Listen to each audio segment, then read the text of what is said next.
Welcome back. ഇന്നത്തെ നമ്മുടെ topic non ohmic conductors എന്താണെന്നാണ്. ഓമിക് കണ്ടക്ടേഴ്സിനെ പറ്റി ഞാൻ കഴിഞ്ഞ ക്ലാസ്സിൽ പഠിപ്പിച്ചിട്ടുണ്ട്.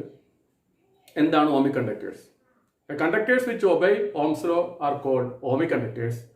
Conductors which does not obey Ohm's law are called non ohmic conductors. Ohmic കണ്ടക്ടറുടെ എല്ലാ കാര്യങ്ങളും ഞാൻ നേരത്തെ ക്ലാസ്സിൽ പഠിപ്പിച്ച കാരണം വീണ്ടും അത് റിപ്പീറ്റ് ചെയ്യുന്നില്ല. നോൺ ഓമിക് കണ്ടക്ടർ ആവുകയാണെങ്കിൽ, ആ ഒരു കണ്ടക്ടർ കിട്ടുകയാണെങ്കിൽ ആ കണ്ടക്ടർ നോൺ ഓമിക് കണ്ടക്ടർ ആണോ അത് ഓമിക് കണ്ടക്ടർ ആണോ, എങ്ങനെയാണ് അത് മനസ്സിലാക്കുന്നത് എന്ന് നമ്മൾ VI ഗ്രാഫ് ഉപയോഗിച്ച് ആ ഗ്രാഫിൽ നിന്ന് മനസ്സിലാക്കാൻ പറ്റുമെന്ന് നമ്മൾ കഴിഞ്ഞ ക്ലാസ്സിൽ പഠിച്ചിട്ടുണ്ട്. അപ്പോൾ ഇവിടെ നമ്മൾ ഒരു നോൺ ഓമിക് കണ്ടക്ടറുടെ കുറച്ച് പ്രോപ്പർട്ടീസ്, ഒരു നോൺ ഓമിക് കണ്ടക്ടർ ആണെന്ന് നമുക്ക് മനസ്സിലാക്കാനുള്ള കുറച്ച് കാര്യങ്ങളാണ്, കുറച്ച് എക്സാമ്പിൾസ് ആണ് നമ്മളിവിടെ ഡിസ്കസ് ചെയ്യുന്നത്. VI ഗ്രാഫ് വരയ്ക്കുമ്പോൾ ആ ഗ്രാഫ് നോക്കിയാൽ നമുക്ക് മനസ്സിലാവും ഇത് ഓമിക് കണ്ടക്ടർ ആണോ അതോ നോൺ ഓമിക് കണ്ടക്ടർ ആണോ. ഞാൻ കഴിഞ്ഞ ക്ലാസ്സിൽ പറഞ്ഞ പോലെ തന്നെ ഇവിടെ VIയും തമ്മിലുള്ള റിലേഷൻഷിപ്പ്, റെസിസ്റ്റൻസ് എന്ന് പറഞ്ഞ സാധനം ഒരു ഫിക്സഡ് ടെമ്പറേച്ചർ ആണെങ്കിലും അത് മാറിക്കൊണ്ടിരിക്കും. ഒരു നോൺ ഓമിക് കണ്ടക്ടറിൽ റെസിസ്റ്റൻസ് ടെമ്പറേച്ചർ ഫിക്സഡ് ആണെങ്കിലും അത് മാറാനുള്ള സാധ്യതയുണ്ട്. അവിടെ റെസിസ്റ്റൻസ്, നോൺ ഓമിക് കണ്ടക്ടറിലെ റെസിസ്റ്റൻസ് കറണ്ടിനെയും ഡിപ്പെൻഡ് ചെയ്യും. ഓമിക് കണ്ടക്ടറിലെ റെസിസ്റ്റൻസ് കറണ്ടിനെ ഡിപ്പെൻഡ് ചെയ്യുന്നില്ല, ഇവിടെ കറണ്ടിനെയും ഡിപ്പെൻഡ് ചെയ്യും. നമ്മൾ ആദ്യത്തെ എക്സാമ്പിൾ ആയിട്ട്, ആദ്യത്തെ പ്രോപ്പർട്ടി ആയിട്ട് നമ്മൾ പറയുന്നത് the relationship between V and I is non linear. V ceases to be proportional to I. What it means? ഒരു എക്സാമ്പിൾ നോക്കുക. ഞാൻ ബോർഡിൽ ഒരു VI ഗ്രാഫ് വരച്ചിട്ടുണ്ട്. ഗ്രാഫ് നിങ്ങൾ നോക്കുക. X ആക്സിസിൽ ഞാനിവിടെ കറണ്ടാണ് എടുത്തിരിക്കുന്നത്, Y ആക്സിസിൽ നമ്മൾ വോൾട്ടേജാണ് എടുത്തു വെച്ചിരിക്കുന്നത്. ഇതൊരു മെറ്റലിന്റെ ഗ്രാഫാണ് വരച്ചു വെച്ചിരിക്കുന്നത്. ഒരു മെറ്റലിന്റെ ഗ്രാഫാണ് വരച്ചു വെച്ചിരിക്കുന്നത്.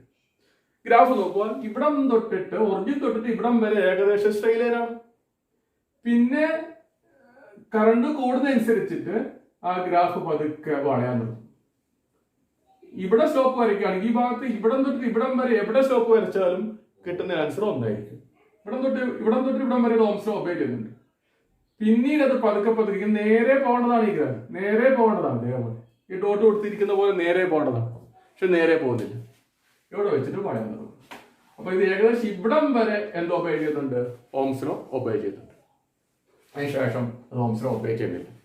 എപ്പോഴാണ് ഓംസ് ലോ ഒബേ ചെയ്യാത്തത്? ഹീറ്റ് കൂടുന്നു, കറണ്ട് കൂടുമ്പോൾ ടെമ്പറേച്ചർ കൂടുന്നു. ടെമ്പറേച്ചർ കൂടുന്നതനുസരിച്ചിട്ട് എന്ത് പറ്റും? റെസിസ്റ്റൻസ് കൂടും. റെസിസ്റ്റൻസ് കൂടുന്ന കാരണമാണ് ഇവിടം വരെ കോൺസ്റ്റന്റ് റെസിസ്റ്റൻസ് ആയിരുന്നു, ഇവിടെ വെച്ച് റെസിസ്റ്റൻസ് ആരെ ഡിപ്പെൻഡ് ചെയ്യാൻ തുടങ്ങും? കറണ്ടിനെ ഡിപ്പെൻഡ് ചെയ്യാൻ തുടങ്ങും.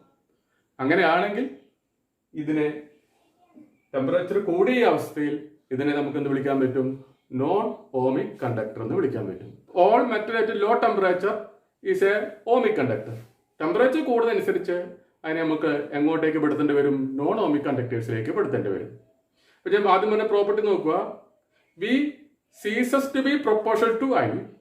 ദാറ്റ് മീൻസ് വിയും ഐയും തമ്മിലുള്ള ലീനിയർ റിലേഷൻഷിപ്പിൽ ഒരു സ്റ്റോപ്പിംഗ് ഉണ്ടാവുകയാണ്, ഒരു മാറ്റം ഉണ്ടാവുകയാണ്. ആ പ്രൊപ്പോർഷനാലിറ്റി മാറിപ്പോവുകയാണ്. That means the relationship between V and I is not linear. The relationship between V and I is non linear.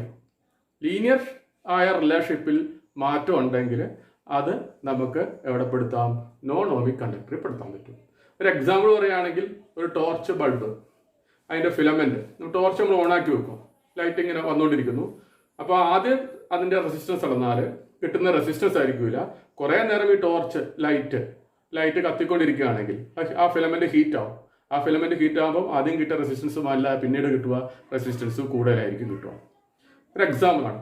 അവിടെ തൊട്ടിട്ട് അത് എന്തോ ഒബേ ചെയ്യുന്നില്ല, ഓംസ് ലോ ഒബേ ചെയ്യുന്നില്ല, റെസിസ്റ്റൻസ് കൂടിക്കൊണ്ടേ ഇരിക്കുന്നു. ഒന്നാമത്തെ കാര്യം ഞാൻ പറഞ്ഞു നോക്കുക. The relationship between V and I is non linear. The relationship between V and I is not linear. That means V ceases to be proportional to I. വിയും ഐയും തമ്മിലുള്ള ഡയറക്ട്ലി പ്രൊപ്പോർഷണാലിറ്റി, ആ പ്രൊപ്പോർഷനിൽ അവിടെ മാറ്റം വരുന്നു, ഒരു ചേഞ്ച് വരികയാണ്. അങ്ങനെയാണെങ്കിൽ അവിടെ വെച്ചിട്ട് നമുക്ക് അവിടെ എന്ത് വിളിക്കാൻ പറ്റും? നോൺ ഓമിക് കണ്ടക്ടർ എന്ന് വിളിക്കാൻ പറ്റും.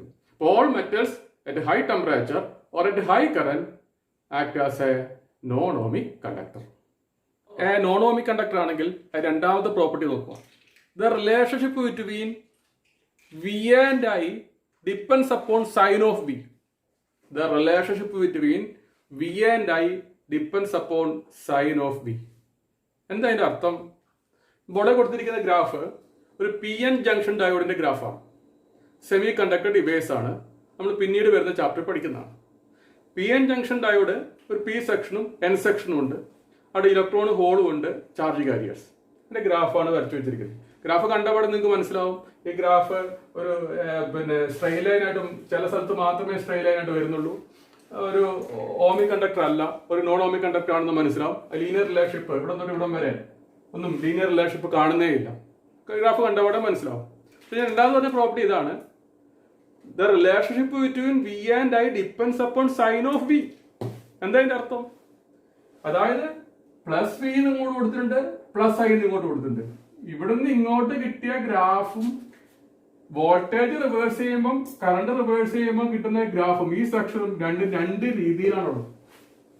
അതായത് ഇവിടെ നമ്മൾ എടുക്കുന്ന വോൾട്ടേജിന് കിട്ടിയ കറണ്ടും ഇവിടെ നമ്മൾ അതേ വോൾട്ടേജ് നെഗറ്റീവ് ഡയറക്ഷൻ എടുക്കുമ്പോൾ കിട്ടുന്ന കറണ്ടും രണ്ടായിരിക്കും. അപ്പം ഞാൻ നേരത്തെ ഓമിക് കണ്ടക്ടർ ആണെങ്കിൽ പറഞ്ഞിട്ടുണ്ട്, ഈ ഒറിജിനൽ സ്റ്റാർട്ട് ചെയ്ത് അങ്ങോട്ടേക്കും പോകണം, ഇതേപോലെ ഇങ്ങോട്ടേക്കും വരണം. ഇവിടെ എടുത്ത അതേ വോൾട്ടേജ് തന്നെ ഇവിടെ നെഗറ്റീവ് ഡയറക്ഷനോട് എടുക്കുമ്പോൾ കിട്ടുന്ന കറണ്ട് തന്നെ ആയിരിക്കണം രണ്ട് സ്ഥലത്തും കിട്ടേണ്ടത്. ഇവിടെ അങ്ങനെയല്ല, ഇവിടെ കിട്ടുന്ന വോൾട്ടേജിന് കിട്ടുന്ന കറണ്ട് ആയിരിക്കില്ല ഇവിടെ നമ്മൾ എടുക്കുന്ന വോൾട്ടേജ് കിട്ടുന്ന കറണ്ട്. അപ്പൊ വോൾട്ടേജ് റിവേഴ്സ് ചെയ്യുമ്പോൾ കറണ്ട് അതേപോലെ റിവേഴ്സ് ചെയ്യുന്നില്ല. The relationship between voltage and current depends upon sign of B. Sign മാറുമ്പോൾ വോൾട്ടേജിന്റെ സൈൻ മാറുമ്പോൾ കറണ്ട് മാറിപ്പോകുന്നു. അതാണ് രണ്ടാമത്തെ പ്രോപ്പർട്ടി. അടുത്ത പ്രോപ്പർട്ടി നോക്കുക. The straight line V I does not pass through the origin. The straight line V I graph does not pass through the origin. ഇപ്പൊ board വരച്ചു വെച്ചിരിക്കുന്ന ഫിഗർ അതിന് എക്സാമ്പിൾ ആണ്. ഇവിടെ സ്ട്രെയിറ്റ് ലൈൻ ഒക്കെ തന്നെയാണ്, പോസിറ്റീവ് സ്ലോപ്പ് ഒക്കെ ഉണ്ട്. പക്ഷെ എവിടെ നിന്ന് സ്റ്റാർട്ട് ചെയ്യുന്നില്ല? ഒറിജിൻ നിന്ന് സ്റ്റാർട്ട് ചെയ്യുന്നില്ല. ഇതൊരു വാട്ടർ വോൾട്ട്മീറ്റർ എന്ന് പറയുന്ന ഡിവൈസിന്റെ ഒരു വി ഐ ഗ്രാഫാണ് ബോർഡ് വരച്ചു വെച്ചിരിക്കുന്നത്. അപ്പൊ ഇവിടെ സ്ട്രെയിറ്റ് ലൈൻ എവിടെ നിന്ന് സ്റ്റാർട്ട് ചെയ്യണം? ഒറിജിനിൽ നിന്ന് സ്റ്റാർട്ട് ചെയ്യണം. ഒറിജിനിൽ നിന്ന് സ്റ്റാർട്ട് ചെയ്തിട്ടുണ്ടെങ്കിൽ അത് ഓംസ് ലോ ഒബേ ചെയ്യും. ഇവിടെ ഒറിജിനിൽ നിന്ന് സ്റ്റാർട്ട് ചെയ്യുന്നില്ല. വാട്ടർ വോൾട്ട്മീറ്ററിൽ ഒരു 1.67 വോൾട്ട് വരെ ഏകദേശം ഇത് എത്ര വരും? 1.67 വോൾട്ട് വരും. നമ്മൾ വോൾട്ടേജ് കൂട്ടി കൊടുത്താൽ കറണ്ട് എത്ര തന്നെ വരുള്ളൂ? 0 തന്നെയാണ് വരുള്ളൂ. കാരണം അവിടെ ബാക്ക് EMF ഉണ്ടാവുന്നു. അവിടെ കാഥോഡ് ഹൈഡ്രജൻ എമിറ്റ് ചെയ്യുന്നുണ്ട്, ആനോഡ് ഓക്സിജൻ എമിറ്റ് ചെയ്യുന്നുണ്ട്. Consequently back EMF is develop, that is equal 1.67 volt വരും. നമ്മൾ കൊടുക്കുന്ന വോൾട്ടേജിന് ഈക്വലായ വോൾട്ടേജ് 1.67 വരെ ആണെങ്കിൽ അവിടെ വരെ കറണ്ട് എത്ര വരുള്ളൂ? 0 വരുള്ളൂ. പിന്നെ വോൾട്ടേജ് കൂടുന്നതനുസരിച്ച് കറണ്ട് കൂടിക്കൊണ്ടേയിരിക്കും. ഇതിപ്പം ഗ്രാഫ് കാണുമ്പോൾ നമുക്ക് ഓംസ് ലോ ഒബേ ചെയ്യുന്നതായിട്ട് തോന്നും, പക്ഷെ ഓംസ് ലോ ഒബേ ചെയ്യുന്നില്ല. അപ്പൊ വാട്ടർ വോൾട്ട്മീറ്ററിൽ ഒറിജിനിൽ നിന്നല്ല സ്റ്റാർട്ട് ചെയ്യുന്നത്, അതുകൊണ്ട് ഇത് എന്തോ ഒബേ ചെയ്യുന്നില്ല? ഓംസ് ലോ ഒബേ ചെയ്യുന്നില്ല. Straight line does not passing through the origin. Straight line ഒറിജിനിൽ കൂടെ തന്നെ പാസ് ചെയ്താൽ മാത്രമേ അതെന്തോ ഒബേ ചെയ്യുള്ളൂ? ഓംസ് ലോ ഒബേ ചെയ്യുള്ളൂ. അടുത്ത പ്രോപ്പർട്ടി ആണ് the relationship between V and I is not unique. The relationship between V and I is not unique means ഒരൊറ്റ വിയില് രണ്ട് കറണ്ട് കാണും, അല്ലെങ്കിൽ ഒരൊറ്റ കറണ്ടില് രണ്ട് വോൾട്ടേജ് കാണും. ഒരു പർട്ടിക്കുലർ വോൾട്ടേജിന് ഒരു കറണ്ട് കിട്ടി, ഇനി വോൾട്ടേജ് കൂട്ടി കൊടുക്കുന്നു, നോക്കുമ്പോൾ നേരത്തെ കിട്ടിയ അതേ കറണ്ട് വേറൊരു വോൾട്ടേജിന് കിട്ടും. അങ്ങനെയാണെങ്കിൽ V/I ഈസ് ഈക്വൽ R എടുക്കുകയാണെങ്കിൽ രണ്ട് ടൈമിലും വോൾട്ടേജ് വ്യത്യാസമാണ്, കറണ്ട് ഒന്ന് തന്നെ. അപ്പോൾ രണ്ട് ടൈമിലും കിട്ടുന്ന റെസിസ്റ്റൻസ് ഡിഫറെൻ്റ് ആയിരിക്കും. അങ്ങനെയാണെങ്കിൽ ദർ ഈസ് ഒരു യുണീക്ക് റിലേഷൻഷിപ്പ് ഉണ്ടാവും. വിയും ഐയും തമ്മിൽ യുണീക്ക് റിലേഷൻഷിപ്പ് ഉണ്ടാവും. എന്താ യുണീക്ക് റിലേഷൻഷിപ്പ്?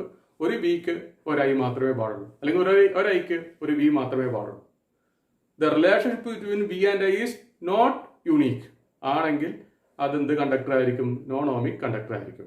ബോർഡെ കൊടുത്തു വെച്ചിരിക്കുന്ന figure V I graph gallium arsenide GaAs, gallium ആർസനൈഡിന്റെ ഒരു സെമി കണ്ടക്ടർ ഡിവൈസ് ആണ്, LED-യിലൊക്കെ വരുന്നതാണ്.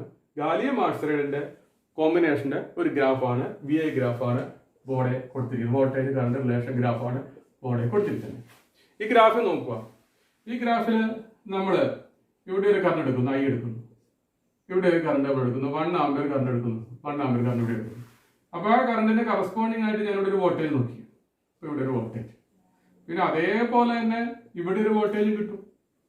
ഈ വോൾട്ടേജിനുള്ള കറണ്ട് 1 ആംപിയർ, ഈ വോൾട്ടേജിലുള്ള കറണ്ട് എത്ര തന്നെയാണ് 1 ആംപിയർ. ഇപ്പൊ 2 വോൾട്ടേജ്, ഇപ്പൊ 2 വോൾട്ട് എന്ന് കൊടുത്തത് 4 വോൾട്ട് എന്ന് കൊടുത്തു.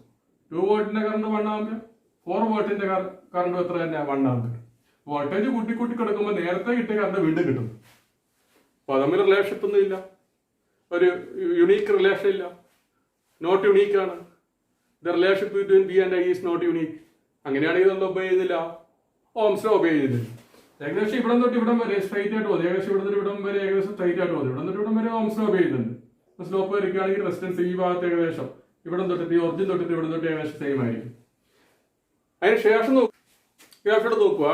ഈ ഗ്രാഫില് ഇവിടം തൊട്ടിട്ട് ഇവിടം വരെ ഏകദേശം എന്തായിട്ട് വരുന്നത്, സ്ട്രൈറ്റ് ആയിട്ട് വരുന്നത്, അതുകൊണ്ട് ഓംസ് ലോ ഒബേ ചെയ്യുന്നുണ്ട്.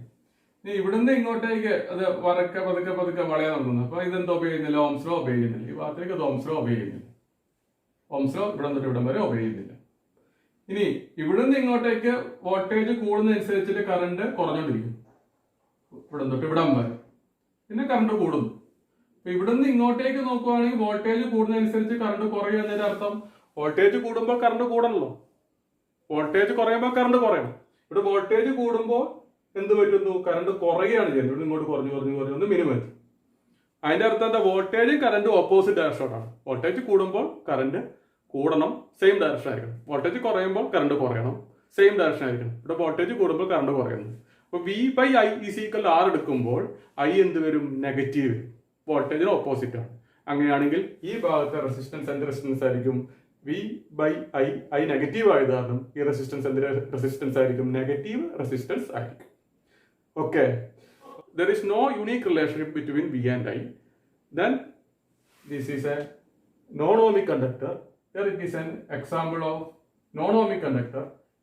The example of gallium arsenide. Gallium arsenide is a non-ohmic conductor, does not obey Ohm's law. ബോർഡിൽ ഒരു VI ഗ്രാഫ് കൊടുത്തിട്ടുണ്ട്. ബോർഡിൽ VI ഗ്രാഫ് നോക്കുക. ഇത് തൈറിസ്റ്റർ എന്ന് പറയുന്ന ഒരു ഡിവൈസിന്റെ ഗ്രാഫാണ് ബോർഡിൽ കൊടുത്തിരിക്കുന്നത്. ഓൾട്ടർനേറ്റ് ആയിട്ട് PN layers 4 PN layers alternate ആയിട്ടുള്ള ഒരു ഡിവൈസാണ് തൈറിസ്റ്റർ. തൈറിസ്റ്ററിന്റെ വോൾട്ടേജ് കറണ്ട് റിലേഷൻഷിപ്പ് കാണിക്കാൻ വേണ്ടി നമ്മൾ വരച്ച ഗ്രാഫാണ്. ഈ ഗ്രാഫിൽ നോക്കുവാണെങ്കിൽ നേരത്തെ ഒരു നോൺ ഓമിക് കണ്ടക്ടേഴ്സിന്റെ പ്രോപ്പർട്ടി പറഞ്ഞതിൽ ഭൂരിഭാഗവും ഇവിടെ കിട്ടും. നോക്കുക, ഒന്നാമത്തെ കാര്യം, ഈ ഗ്രാഫിന് ഒരു ലീനിയർ റിലേഷൻഷിപ്പ് ഇല്ലെന്ന് നമുക്ക് മനസ്സിലാവും. നോൺ ലീനിയർ ആയിരിക്കും. ഗ്രാഫ് പല രീതിയിലാണ് പോകുന്നത്. There is no relationship between linear relationship between V and I. എന്ത് ഒബേ ചെയ്യുന്നില്ല, ഓംസ് ലോ ഒബേ ചെയ്യുന്നില്ല. രണ്ടാമത്തെ കേസ്, പോസിറ്റീവിലോട്ട് വോൾട്ടേജ് കൂടുമ്പോൾ ഗ്രാഫ് അല്ല, നെഗറ്റീവിലോട്ട് വോൾട്ടേജ് കൂടുമ്പോൾ കിട്ടുന്ന ഗ്രാഫ്. ഇവിടെയും ഇവിടെയുള്ള ഭാഗം രണ്ടും രണ്ട് രീതിയിലാണ്. ഈ സ്ട്രക്ചറും ഈ സ്ട്രക്ചറും രണ്ടും രണ്ടാണ്. ഓക്കെ, മൂന്നാമത്തെ കാര്യം, ഒരൊറ്റ വോൾട്ടേജിന് ഒരു വോൾട്ടേജിന് ഇവിടെ ഒരു കറണ്ട് ഉണ്ടാവും, ഇവിടെ വേറെ കറണ്ട് ഉണ്ടാവും. ഒരു വോൾട്ടേജ് കൊടുക്കുമ്പോൾ അവിടെ കിട്ടുന്ന കറണ്ട് 1. അതായത് നമ്മൾ വോൾട്ടേജ് കൂട്ടി കൂട്ടി കൂട്ടി കൊടുത്തു, അപ്പോൾ കറണ്ട് ഇൻക്രീസ് ചെയ്ത് ഇവിടെ വന്നു. ഇനി നമ്മൾ വോൾട്ടേജ് കുറയുമ്പോൾ, വോൾട്ടേജ് കുറച്ച് കുറച്ച് കുറച്ച് ഇവിടെ കിട്ടിയ കറണ്ട് എത്രയാണ് കിട്ടിയ അതേ വോൾട്ടേജ് ഇവിടെ എത്തിയപ്പോൾ കിട്ടുന്ന കറണ്ട് നേരത്തെ കിട്ടിയ കറണ്ട് അല്ല കിട്ടുന്ന വേറെ കറണ്ടാണ് കിട്ടുന്നത്. ഓക്കെ, അപ്പം ഒരൊറ്റ വോൾട്ടേജിന് നമുക്ക് രണ്ട് സമയത്ത് കിട്ടുന്ന കറണ്ടിന്റെ അളവ് വ്യത്യാസമാണ്. സെയിം കറണ്ട് അല്ല കിട്ടുന്നത്. അപ്പൊ കിട്ടുന്ന റെസിസ്റ്റൻസ് മാറ്റമായിരിക്കും.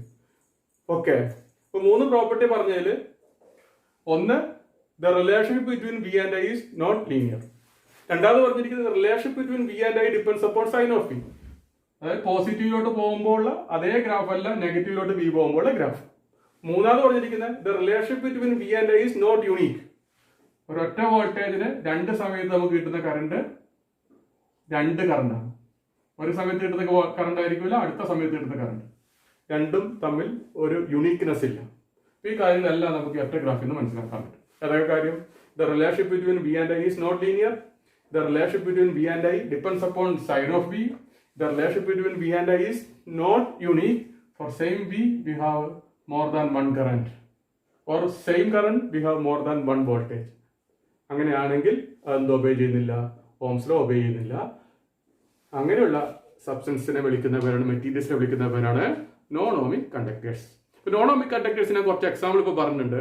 ഏതൊക്കെ എക്സാമ്പിൾ പറഞ്ഞിരിക്കുന്നത്? All metals at high temperature it does not obey Ohm's law. രണ്ടാമത് പറഞ്ഞിരിക്കുന്ന എക്സാമ്പിൾ എന്തായിരിക്കുന്നു? പി എൻ ജംഗ്ഷൻ ഡയോഡ് എന്ത് ഒബേ ചെയ്യുന്നില്ല? ഓംസ് ലോ ഒബേ ചെയ്യുന്നില്ല. അതൊരു നോൺ ഓമിക് കണ്ടക്ടറാണ്. മൂന്നാമത് പറഞ്ഞിരിക്കുന്ന എക്സാമ്പിൾ എന്തായിരുന്നു? ഗാലിയം ആർസനൈഡ്, ഒരു സ്പെഷ്യൽ ടൈപ്പ് ഓഫ് ഡയോഡാണ്. അത് എന്ത് ഒബേ ചെയ്യുന്നില്ല? ഓംസ് ലോ ഒബേ ചെയ്യുന്നില്ല. നാലാമത് ഞാൻ പറഞ്ഞു വെച്ചിരിക്കുന്ന എക്സാമ്പിൾ ആണ് തൈറിസ്റ്റർ എന്ത് ഒബേ ചെയ്യുന്നില്ല? ഓംസ് ലോ ഒബേ ചെയ്യുന്നില്ല. അഞ്ചാമത് ഞാൻ പറഞ്ഞു വെച്ചിരിക്കുന്ന എക്സാമ്പിൾ ആണ് എന്ത്? വാട്ടർ വോൾട്ട്മീറ്റർ ഒറിജിനിൽ നിന്ന് സ്റ്റാർട്ട് ചെയ്യുന്നില്ല. അത് എന്ത് ഒബേ ചെയ്യുന്നില്ല? ഓംസ് ലോ ഒബേ ചെയ്യുന്നില്ല. പിന്നെ സം ഇലക്ട്രോലൈറ്റ്സ്, എല്ലാ ഇലക്ട്രോലൈറ്റ്സും അല്ല, ചില ഇലക്ട്രോലൈറ്റ്സ്. ഒരു ഇലക്ട്രോലൈറ്റ് ഓംസ് ലോ ഒബേ ചെയ്യുന്ന നേരത്തെ പറഞ്ഞിട്ടുണ്ട്, copper sulphate with copper electrode. Some electrolytes which does not obey Ohm's law. These are the examples of non-ohmic conductors. Material which does not obey Ohm's law are called non-ohmic conductors. ഈ class നമുക്കിവിടെ അവസാനിപ്പിക്കാം. അടുത്ത പുതിയ ടോപ്പിക്കുമായിട്ട് നമുക്ക് വീണ്ടും കാണാം.